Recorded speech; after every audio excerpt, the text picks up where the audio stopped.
இப்ப பாவத்துல நம்ம விழுந்துட்டோம். பாவத்துல விழுந்த பிறகு நம்மளே நமக்கு ஒரு பரிகாரம் தேடிக்கிறோம். நம்மளே நமக்கு ஒரு பரிகாரம் தேடிக்கிட்டு அதை நம்மளை திருப்திப்படுத்தும் அப்படின்னு நம்ம நினைச்சுக்கிறோம். நல்லா கவனிங்க, ஆண்டவர் ஆதாம் ஏவாள் செஞ்ச பாவத்தினால இந்த மொத்த உலகத்தையும் சபிச்சிட்டாரு. இந்த மொத்த உலகத்தையும் சபிச்சிட்டாரு. இந்த மொத்த உலகமும் இப்ப சாபத்தில் அடைஞ்சிருச்சு. மனுஷனை மட்டும் ஆண்டவர் சபிக்கல, ஆதாமையும் சபிச்சாரு, ஏவாளையும் சபிச்சாரு, மொத்த பூமியையும் சபிச்சாரு. மொத்த பூமியும் சபிக்கப்பட்ட பூமியா மாறிடுச்சு. அப்படின்னா வெளியில் இருக்கிற மரமும் சபிக்கப்பட்டது, வெளியில் இருக்கிற ஆறும் சபிக்கப்பட்டது, வெளியில் இருக்கிற கடலும் சபிக்கப்பட்டது, வெளியில் இருக்கிற மிருகங்களும் சபிக்கப்பட்டது. எல்லாமே சபிக்கப்பட்டதா இல்லையா? மொத்த பூமியை ஆண்டவர் சாபத்தை போட்டாரு இந்த பூமி மேல. அல்லேலூயா. இப்போ ஒரு பெரிய குழி இருக்கு, இந்த குழிக்குள்ள ஆண்டவர் பூமியை தூக்கி போட்டுட்டாரு.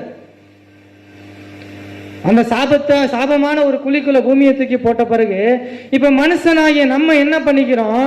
அந்த குழியிலிருந்து வெளியே வர்றதுக்கு நம்மளே ஒரு பரிகாரத்தை நம்மளை தேடிக்கிறோம். நம்ம தேடுகிற பரிகாரங்கள் எல்லாம் நம்மளை காப்பாற்றுமானா ரொம்ப சந்தேகத்துக்குரிய விஷயம்தான். நம்ம தேடுகிற பரிகாரங்கள்லாம் அப்படிதான் இருக்கும். அல்லேலூயா. நம்ம பாவ மன்னிப்புக்கு போய் என்ன பண்ணுவோம்? ஒரு சேவலையோ ஒரு கெடாவையோ பிடிச்சு வெட்டுவோம். பழைய வேதாகமத்தில் அதைத்தான், பழைய ஏற்பாட்டில் அதை தான் பண்ணாங்க, பைபிள் அதை தான் பண்ணாங்க. போயிட்டு ஆண்டவர் கூப்பிடுவார், உங்களெல்லாம் நீங்கள் பரிசுத்தமாக்கிக்கோங்கப்பா அப்படின்னு சொன்ன உடனே என்ன பண்ணிடுவாங்க? போய் ஒரு ஆட்டுக்குட்டியை பிடிச்சி ஆட்டுக்குட்டியை அடித்து அந்த ரத்தத்தை கொண்டு போய் அந்த ரத்தத்தை வச்சு ஒரு பரிகாரத்தை தேடிப்பாங்க. இந்த உலகத்தில் நம்ம பண்ணுற பொதுவான விஷயம் அதுதான். நம்மளே நமக்கு ஒரு பரிகாரம் தேடிக்கிறோம். நான் என்ன கேட்குறேன், நம்மளும் சபிக்கப்பட்ட இந்த மொத்த உலகமும் சபிக்கப்பட்டுருச்சு. சபிக்கப்பட்ட ஒரு பொருள் என்னுடைய பாவத்தை மன்னிக்குமா? அல்லேலூயா. சபிக்கப்பட்ட ஒரு பொருள் என்னுடைய பாவத்தை மன்னிக்குமா? சபிக்கப்பட்ட ஒரு பொருள் என்னுடைய பாவத்தை ஒரு காலும் மன்னிக்காது.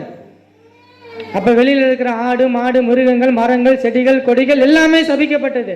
எல்லாமே அந்த குழிக்குள்ள கிடக்கு, மொத்த பூமியே அந்த குழிக்குள்ள கிடக்கு. இப்ப அந்த குழிக்குள்ளேயே நான் சுத்திக்கிட்டு, இந்த பூமிக்குள்ளேயே சுத்திக்கிட்டு எனக்கு ரட்சிப்பு வேணும், எனக்கு பரிசுத்த வேணும், எனக்கு அன்பு வேணும்னா கிடைக்குமா? கிடைக்காது. என் பக்கத்தில் இருக்கிற ஒரு ஆள் என்ன தூக்கி மேலே விட முடியுமா? முடியாது. நானும் குழிக்குள்ள இருக்கேன், அவனும் குழிக்குள்ள இருக்கான். என்ன தூக்கி விட்டா அவனும் குழிக்குள்ள கிடப்பான். கண்ணு தெரிஞ்சவன் தான் குருடனுக்கு வழிகாட்டணும். ஒரு குருடனுக்கு கண்ணு தெரியாதவன் போய் வழிகாட்ட முடியுமா?